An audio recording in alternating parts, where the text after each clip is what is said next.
सभी को नमस्कार। आज हम पढ़ेंगे 8वीं कक्षा के एनसीईआरटी की जो बुक है भूगोल की, उसका चैप्टर है जिसका नाम है उद्योग। उद्योग क्या होता है इसकी परिभाषा देख लेते हैं। पहले वह आर्थिक गतिविधि जो वस्तुओं के उत्पादन, खनिजों के निष्कर्षण और सेवाओं की व्यवस्था से संबंधित होती है। यानी इसमें वस्तुओं का उत्पादन किया जा सकता है या फिर खनिजों का निष्कर्षण किया जा सकता है, निकालना, उसको खनिजों का निकालना, या फिर सेवाओं की व्यवस्था। जैसे हमारा संचार उद्योग है, इसमें सेवाओं की व्यवस्था की जाती है।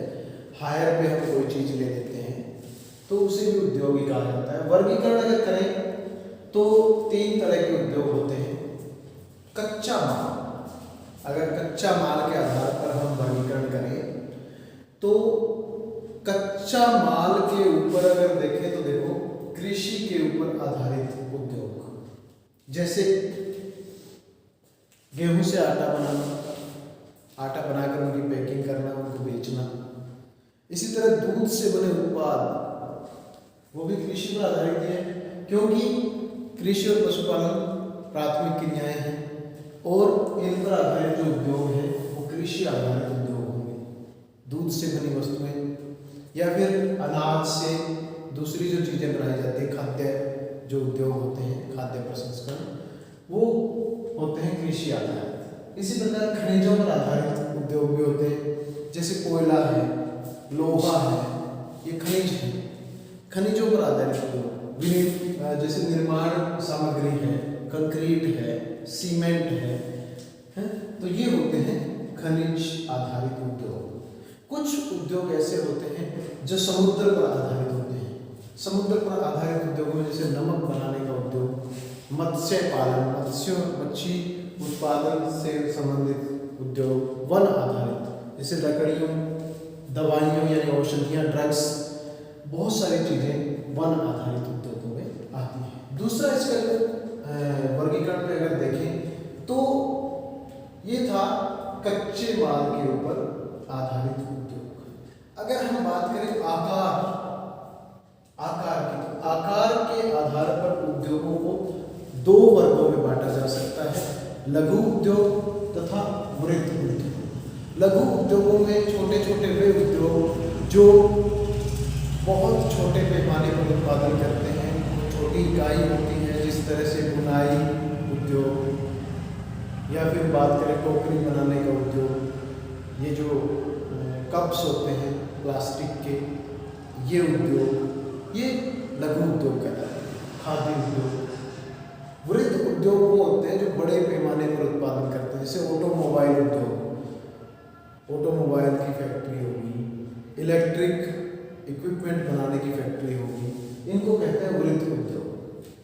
स्वामित्व के आधार पर हम उद्योगों को 4 तरह से डिवाइड कर सकते हैं, 4 वर्गों में विभाजित कर सकते हैं।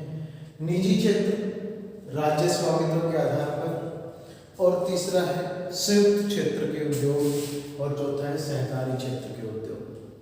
निजी क्षेत्र में वे उद्योग आते हैं जिनका स्वामित्व किसी एक व्यक्ति या फिर व्यक्तियों के समूह के हाथ में होता है। राज्य स्वामित्व यानी सार्वजनिक उद्योग वे उद्योग होते हैं जिनका स्वामित्व सरकार के हाथ में होता है। जैसे हम बात करें हिंदुस्तान एरोनॉटिकल लिमिटेड।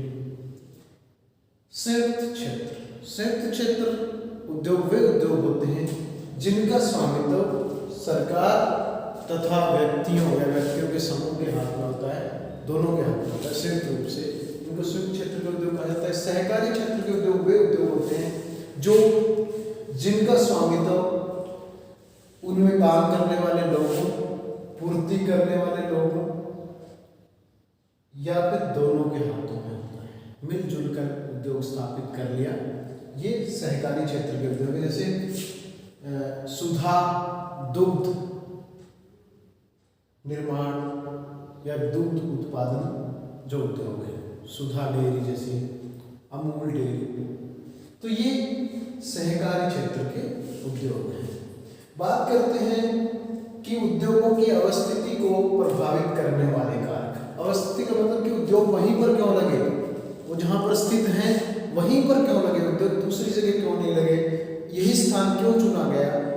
तो इसको प्रभावित करने वाले बहुत सारे कारक हैं, जैसे कच्चा माल, जहाँ पर कच्चे माल की उपलब्धता अधिक होगी उद्योगों के लगने के चांस वहाँ पर ज़्यादा होंगे। जैसे कि हम देखते हैं कि इस्पात उद्योग जो है वो छोटा नागपुर के पठार के आसपास ही केंद्रित है, क्योंकि वहाँ पर कच्चे माल की बहुतायत में उपलब्धता है। विद्युत का होना उद्योगों के लिए बहुत जरूरी है, ये भी एक बहुत बड़ा फैक्टर है उसकी अवस्थिति को प्रभावित करने वाला। भूमि सुगमता से उपलब्ध है और वहाँ पर कच्चे जो वेस्ट मटेरियल है उसका भी निकास ठीक से हो सके। परिवहन के साधन होने चाहिए, अगर परिवहन के साधन अच्छी मात्रा में उपलब्ध हैं तो वहाँ पर उद्योग जो है वो ज़्यादा लगेंगे। संचार, कम्युनिकेशन अच्छा होना चाहिए, अगर संचार के साधन वहाँ पर अच्छे मौजूद हैं तो भी उद्योगों की वहाँ पर अधिकता रहती है। श्रम, अगर मान लो मजदूर आसानी से मिल जाते हैं तो भी वहाँ पर हम उद्योगों की कल्पना कर सकते हैं, वहाँ पर अधिक मात्रा में उद्योग लगते हैं। पूंजी, लोगों के पास जहाँ पर पूंजी होती है उद्योग लगने की संभावना ज़्यादा होती है। बाजार भी होना चाहिए, बना लिया हमने सामान बना लिया, बेचे कहाँ, बाजार होना चाहिए। उसके बाद जल की उपलब्धता, लगभग सभी उद्योगों के लिए जल की उपलब्धता जरूरी होती है, इसलिए जहाँ पर जल की उपलब्धता होती है वहाँ पर उद्योग लगाए जाते हैं। औद्योगिक प्रदेश क्या होते हैं? औद्योगिक प्रदेश वो क्षेत्र होते हैं जहाँ पर इंडस्ट्रीज बहुत बड़े पैमाने पर होती है, एक दूसरे की पूरक जो इंडस्ट्री है, यानी अगर एक फैक्ट्री को कोई सामान चाहिए और वो सामान बनाने वाली फैक्ट्री भी वहाँ पर है तो वहाँ मिलजुल कर बहुत सारा एक हब बन जाता है इंडस्ट्री का, इसको औद्योगिक प्रदेश कहते हैं। विश्व की बात करें तो पूर्वोत्तर अमेरिका के पूर्वी भाग में, जैसे जहाँ पर न्यूयॉर्क वगैरह स्थित है, वहाँ पर पश्चिमी और मध्य यूरोप, पश्चिमी यूरोप में ब्रिटेन, पुर्तगाल, स्पेन, फ्रांस जैसे देश हैं, तो यहाँ पश्चिमी और मध्य यूरोप में, पूर्वी यूरोप में भी और पूर्वी एशिया में एक पट्टी बन गई है औद्योगिक क्षेत्र की जिसमें ये उद्योग स्थित है। भारत की बात करें तो भारत में बहुत बड़े बड़े प्रदेश हैं, औद्योगिक क्षेत्र हैं जहाँ पर लोग रोजगार के लिए खींचे चले जाते हैं। मुंबई, पुणे एक प्रदेश बनाता है औद्योगिक प्रदेश, बेंगलोर तमिलनाडु हुगली प्रदेश है, अहमदाबाद बड़ोदरा एक बहुत बड़ा सर्कल है औद्योगिक क्षेत्र का। उसके बाद छोटा नागपुर, क्योंकि वहाँ पर खनिज पदार्थ आसानी से अवेलेबल हो जाते हैं। विशाखापत्तनम, गंटूर ये आंध्र प्रदेश के औद्योगिक प्रदेश है। गुड़गांव, दिल्ली, मेरठ इनके बारे में कौन नहीं जानता, हब बन गया है इंडस्ट्री का। तो ये इनको जो जब 2 या 3 नगर मिल करके एक बहुत बड़ी इंडस्ट्री को सपोर्ट करते हैं, एक इंडस्ट्रियल हब बन जाता है तो उसको कहा जाता है औद्योगिक प्रदेश। तो यहाँ औद्योगिक प्रदेश हमने पढ़ा, अवस्थिति को प्रभावित करने वाले कारक पढ़े। स्वामित्व के आधार पर हम 4 भागों में उद्योगों को बांट सकते हैं, आकार के आधार पर हम लघु और वृत्त में बांट सकते हैं, और हमने पढ़ा कि कच्चे माल पर आधारित उद्योग जो होते हैं उनको 3 भागों में बांटा 4 भागों में बांटा जा सकता है, कृषि आधारित, खनिज आधारित, समुद्र आधारित और वन आधारित।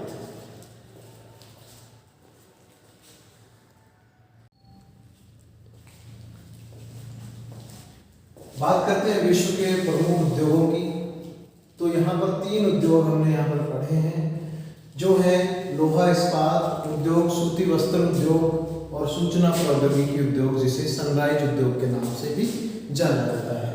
लोहा इस्पात उद्योग एक पोषक उद्योग है। पोषक उद्योग वे उद्योग होते हैं जो दूसरे उद्योगों के लिए, जिसमें तैयार माल दूसरे उद्योगों के लिए कच्चे माल का काम करता है।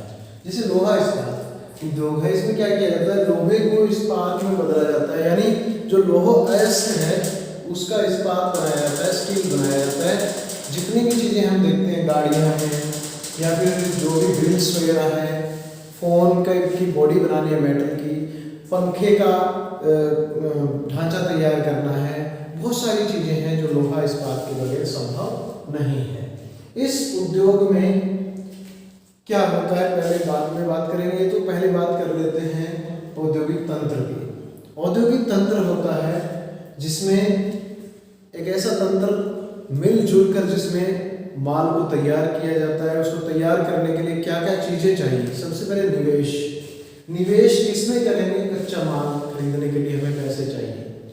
उसके बाद श्रम, लेबर चाहिए हमें, उसमें भी पैसा लगता है। भूमि की उपलब्धता, कोई उद्योग हवा में तो लगता नहीं है, इसलिए भूमि भी चाहिए, जल भी चाहिए और परिवहन भी चाहिए। ये सारी चीज़ें पैसा लगता है, पूंजी लगती है, निवेश लगता है। परक्रम, परक्रम का मतलब प्रोसेसिंग, किस तरह से कच्चे माल को परिष्कृत माल में बदला जाए, यानी जो हमें कच्चा माल मिला था उसको हम कैसे एक वस्तु बनाएं, किस तरह से उसको परिष्कृत माल में बदलें। निर्गत क्या होता है? निर्गत होता है कि उत्पाद हमने क्या किया और क्या आय हमें प्राप्त हुई, आउटपुट का मतलब होता है। उसके बाद निवेश, लोहा इस्पात उद्योग में क्या क्या होता है?